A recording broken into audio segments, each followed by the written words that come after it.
Greetings, everyone.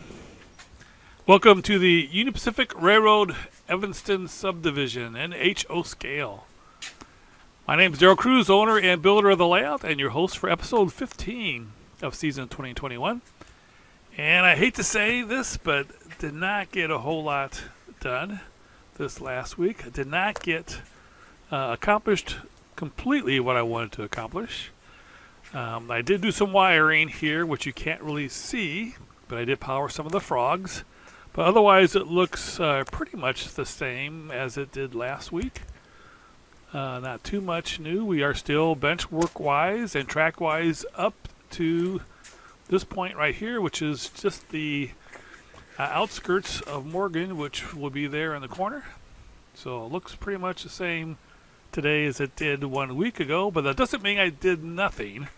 I did do some framing of the basement, and I am using 2x3 by 8 foot studs, and I am putting them on 2 feet on center, 24 inches, since there's not really supporting anything except for the sheetrock.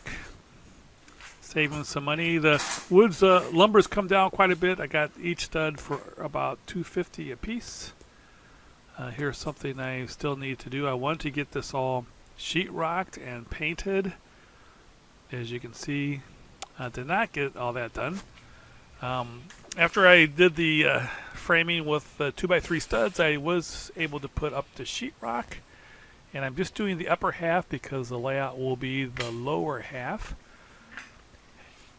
Did get the electrical panel enclosed here. Have been doing a lot of thinking about the electrical panel and how I'm going to handle maintaining access to the electrical panel when the layout is in place. Also did a lot of thinking about this corner here, which will be the Taggart Tunnels. We'll have to go around that, and then also some safety concerns here in case there's a fire. Of course, I want to be able to get out of the basement through this egress window. So I want to make sure that I maintain some way of getting out. And basically, I'm putting the layout a foot away from the sheetrock, or probably more like 16 inches from the actual window, so that I can crawl under the layout and get out of the window if in case that ever did happen. But this is actually how the basement looks today. I also did do some work on layout lighting. These are floodlights that I had on the Geneva subdivision, and I of course packed them up and brought them with me and have been putting them in. I have 35 floodlights installed. I decided to go ahead and put the floodlights in first and the layout second. I did it the other way around on the Geneva sub. I didn't put the floodlights in until after the layout was in place. I figured, this is not the code, by the way. I'll take care of that. But I figured it probably better to do the floodlights first and then have a lot of light for when I'm actually building the layout. So as you can see, I put up all the track lighting. This is from Home Depot. Pretty cheap. You can get 3 lights and a 3-foot, 4-foot section of track for about $40. So it's pretty cheap. And then I have 5,000 to 6,000 degree Kelvin LED lights. There you have a little bit more decode outlet. And so I have the floodlights all the way along here.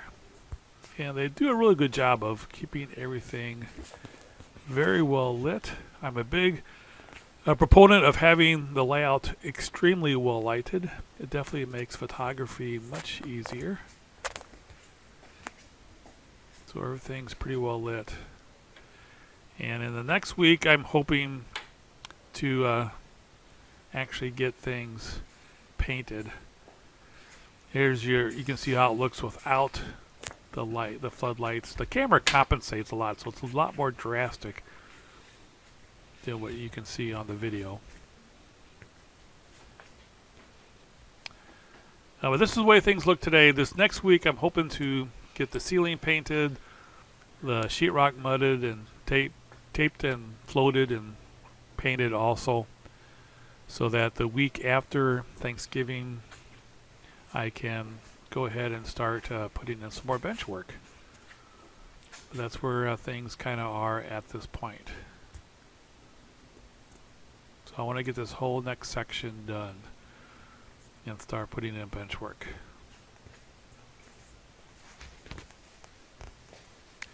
A little bit about the track plan. This is the full track plan. I've updated it a bit since this one was done. But I've been doing some thinking about this area here, especially the area at the Taggart Tunnels. The original plan was to have 2 sets of through truss bridges on both sides of the tunnels, with the Weber River running from one to the others, but I changed it now to this. I had to be concerned about the electrical panel, so I kind of extended the first bridge out a little bit, and it's going to be an open girder bridge, which is per the prototype. And then the Weber River, is going to go much longer along the bench work, and then there will be the through trusses. Here's an aerial photo of the actual area that we're trying to model at the Taggart Tunnels. For the layout, this would not be a good way to model it, because it would be, you'd be looking down the slope from the layout. So I flipped it here horizontally so that the mountain will go up from the fascia. And you can see at the upper left hand corner there, you have the open girder bridge, and then you have the Taggart Mountains, and then the Taggart Tunnels. And this is what it's going to hopefully look like eventually. Took these when I was in Utah back in June. So this will be the through truss bridges on one side, and then we'll have the open girder bridges on the other side, and the Weber River flowing in front of it. So that's what it will look like eventually, hopefully. But that's where we are right now. Be working some more, hopefully. Thanks for watching this very short video. I probably will not have another video this next week because of Thanksgiving. I probably won't get too much done this week, but I will try to do another update the following Sunday. Thanks for watching this video. Everybody have a great day, a great Thanksgiving. Take care.